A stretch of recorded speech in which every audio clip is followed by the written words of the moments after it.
По 7 години власт и ред неуспешни обиди да ги зауздаат цените, СДСМ од позиција на опозиција, сега поднесува предлог законски решенија за, како што велат, спас на животниот стандард на граѓаните.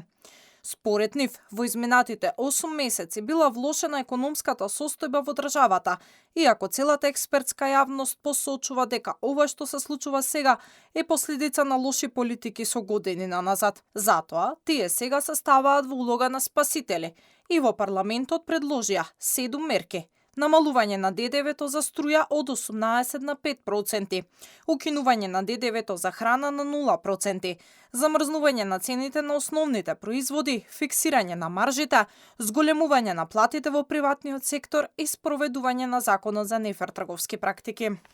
Во овие услови, каде што растот на цените го надминува зголемувањето на приходи, се повеќе семејства се соочуваат со финансиски тешкоти.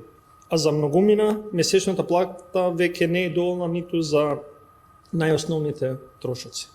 Наместо владата да интервенира и да ја заузда кризата, гледаме незаинтересираност, одолговлекување и целосно отсуство на мерки што ќе ја заштитат куповната моќ на граѓаните.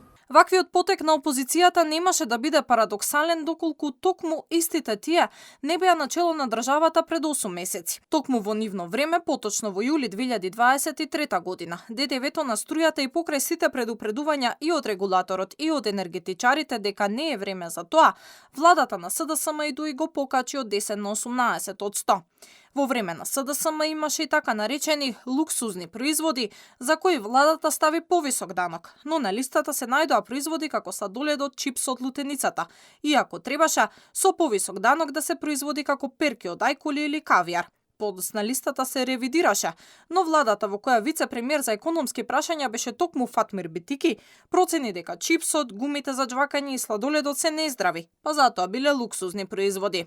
Инфлацијата во 2022 достигна рекордни 20%. За време на ковид кризата, 2 години владата замрзнуваше цени, ограничуваше маржи, но никако не најде рецепт да стави ред во трговијата. Се случи да имаме празни рафтови. Например, кризата со масло за јадење во Македонија траеше со недели. Масло не можеше да се најде речиси никаде, а цената онаму каде што го имаше беше и до 130 денари за литар. Последно, во 2024 нивната мерка беше за гарантирана цена. Трговците не ја послушаа тогашната влада, па имаше и затворање на маркети.